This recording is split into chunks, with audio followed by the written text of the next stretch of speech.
What do the different manufacturers offer? There are too many for me to keep track of, but each license will explain what it's good for.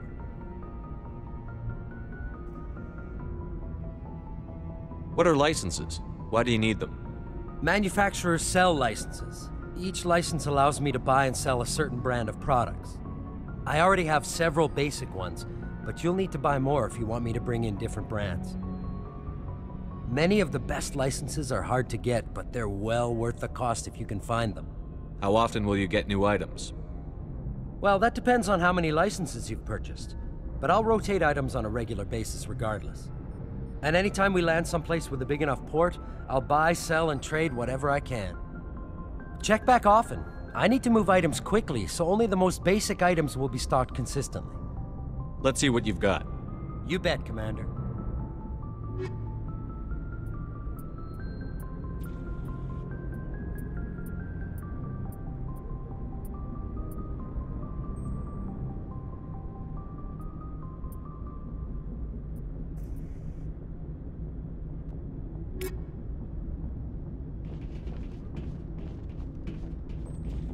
Thanks for bringing me on board, Commander. I knew working with a Spectre would be better than life at C-Sec. Have you worked with a Spectre before? Well, no, but I know what they're like. Spectres make their own rules. You're free to handle things your way. At C-Sec, you're buried by rules. The damn bureaucrats are always on your back. For the most part, the rules are there for a reason. Maybe.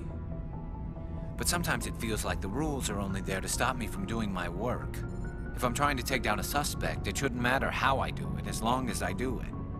But C-Sec wants it done their way. Protocol and procedure come first. That's why I left. So you just quit because you didn't like the way they do things? There's more to it than that. It didn't start out bad, but as I rose in ranks, I got saddled with more and more red tape. C-Sec's handling of Saren was typical. I just couldn't take it anymore. I hate leaving. I hope you made the right choice. I'd hate for you to regret it later. Well, that's sort of why I teamed up with you. It's a chance for me to get off the Citadel, see how things are done outside C-Sec. Either way, I plan to make the most of this. And without C-Sec headquarters looking over my shoulder, well, maybe I can get the job done my way for a change. As long as you do your job well, you're free to go about your business as you see fit. Thank you, Commander.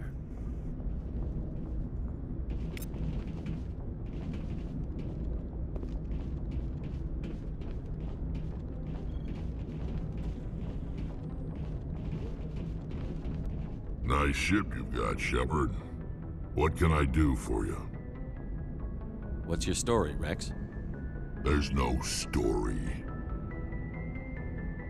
Go ask the Quarian if you want stories. You Krogan live for centuries. Don't tell me you haven't had a few interesting adventures. Well, there was this one time the Turians almost wiped out our entire race. That was fun. I heard about that. You know, they almost did the same to us. It's not the same. It seems pretty much the same to me. So your people were infected with a genetic mutation? An infection that makes only a few in 1,000 children survive birth? And I suppose it's destroying your entire species? I suppose it isn't all the same. I don't expect you to understand, but don't compare humanity's fate with the Krogan. I was just making conversation. I wasn't trying to upset you. Your ignorance doesn't upset me, Shepard.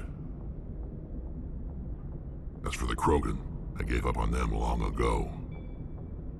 The genophage infected us, but it's not what's killing us. Are your people really dying? We're sure not getting any stronger. We're too spread out. None of us are interested in staying in our own system. Lots of species have left their homes and prospered. But they go to colonize new worlds. We're not settlers. We're warriors. We want to fight. So we leave. Hire ourselves out. and most of us never go back. What can you tell me about the Genophage? Ask the Solarians if you want details. They made it. All I know, it makes breeding nearly impossible. Thousands die in stillbirth, and most never get that far. Every Krogan is infected, every one. And no one's rushing to find a cure. Why don't the Krogan try to find a cure? When was the last time you saw a Krogan scientist? You ask a Krogan, would he rather find a cure for the Genophage or fight for credits? He'll choose fighting every time. It's just who we are, Shepard. I can't change that. Nobody can. So long, Rex. Shepard.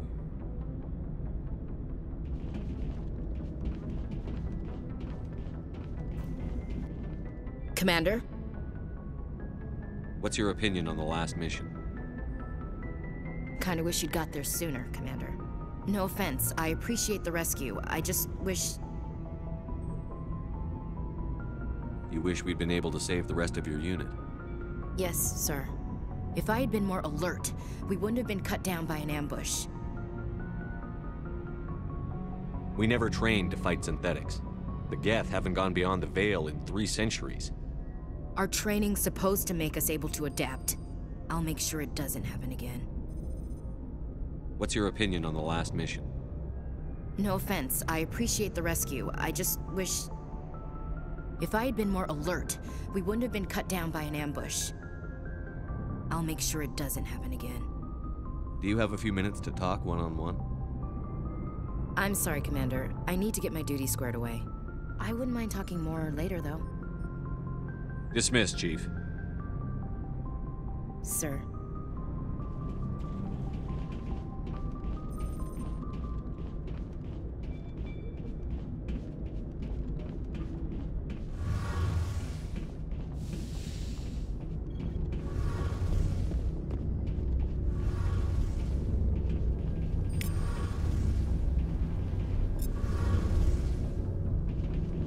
Hey, Commander, you know that Quarian, Tali?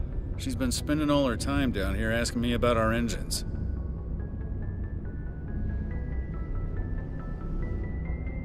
I'll tell her to leave you alone. What? No, she's amazing. I wish my guys were half as smart as she is. Give her a month on board and she'll know more about our engines than I do. She's got a real knack for technology, that one. I can see why you wanted her to come along. I figured she'd be a real asset to the team. You got an eye for Tali, Commander, but I'm guessing that's not why you came down here. Fill me in on the IES stealth systems. How does it work exactly? You can't hide a ship out in space. They emit too much heat and radiation, too easy for sensors to pick them up, unless you find a way to capture those emissions. So our stealth systems trap the energy we give off in storage sinks built into the ship itself. No emissions to give away our location. Eventually the sinks have to be vented. More than a few hours silent running and they overheat. Cook us inside our own hull. There's no way for anyone to detect us? A visual scan can still pick us up. Anyone looking out a window can see us plain as day. But you have to be pretty close to get an actual visual out in space. Most vessels rely on scanners. As long as the stealth systems are engaged, they can't see us. Not unless we accelerate to FTL speeds. Why doesn't it work with faster-than-light travel? Cranking up the FTL blue shifts our emissions, pushes them into frequencies too high to capture in the sinks. As soon as we make the jump, it's like setting off a flare. Sensors can pick up our location whenever we enter or exit FTL flight, but for short-range missions, our stealth systems are amazing, and we've got the only one. I want to know more about the Normandy. She's the best ship I've ever served on, probably the fastest vessel ever designed, and she's the only one using the new Tantalus drive core. What's so special about the Tantalus drive core? Proportionally, it's about twice the size of any other vessel. Not only are we faster, but we can run at FTL speeds longer before we have to discharge the core. Where else have you served, Adams? If you name a class of Alliance ship, I've probably served on it. Everything from dreadnoughts and carriers right down to frigates like the Normandy. My last assignment was on the Tokyo. Only a cruiser, but she was a good ship. Couldn't hold a candle to the Normandy, though. Carry on, Adams. Aye, aye, Commander. Your ship's amazing, Shepard. I've never seen a drive core like this before. I can't believe you were able to fit it into a ship this small. I'm starting to understand why you humans have been so successful. I had no idea Alliance vessels were so advanced. The Normandy's a prototype. Cutting-edge technology. A month ago, I was patching a makeshift fuel line into a converted tug ship in the flotilla. Now, I'm sitting on board one of the most advanced vessels in Citadel space. I have to thank you again for bringing me along. Traveling on a vessel like this is a dream come true for me. I had no idea you found ship technology so interesting. It comes with being a Quarian. The migrant fleet is the key to the survival of my people. Ships are our most valuable resource. But we don't have anything like this. We make do with cast-offs and second-hand equipment. We just try to keep them running for as long as we can. Some of the fleet's larger vessels date all the way back to our original flight from the Geth. I can't believe your fleet's still using ships that are 3 centuries old. They're constantly being repaired, modified, and refitted. They aren't pretty, but they work. Mostly. We've tried to make ourselves as independent as possible on the flotilla, grow our own food, mine, and process our own fuel. But some things we just can't make on our own. A patch to maintain the hull integrity requires raw materials we just don't have. That's why our pilgrimages are so important. Tell me about your people. Our lives aren't easy. Resources are scarce, and we are constantly on the move. Everything we do must in some way contribute to the continuation of the migrant fleet. There are 17 million Quarians in the flotilla, and each of us relies on the others for survival. The bonds among my people are strong. Unfortunately, we have had to surrender many of the freedoms and civil liberties other species take for granted. What kind of freedoms? Well, it's illegal for parents to have more than one child. If our population grows too much, it would strain our resources to their breaking point. Of course, we also can't allow our numbers to become too few. If our population is in decline, the rule against single births is temporarily repealed. In extreme cases of population decline, incentives are even offered to encourage multiple births, though the Conclave hasn't had to take such measures in nearly a century. That's your government. The Conclave is our civilian branch of government.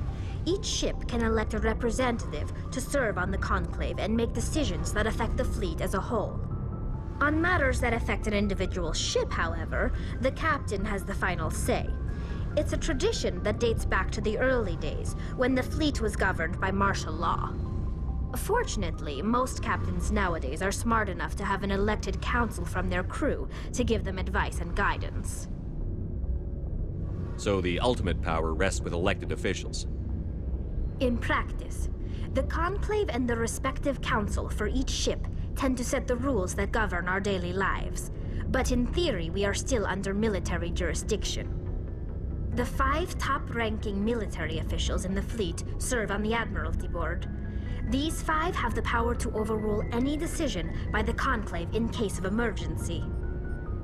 To do so requires unanimous agreement among the Admiralty, and they can only do this once. After that, the entire board must resign their posts. It's a safeguard that served us well. In nearly 3 centuries, the Admiralty Board has only overruled the Conclave 4 times.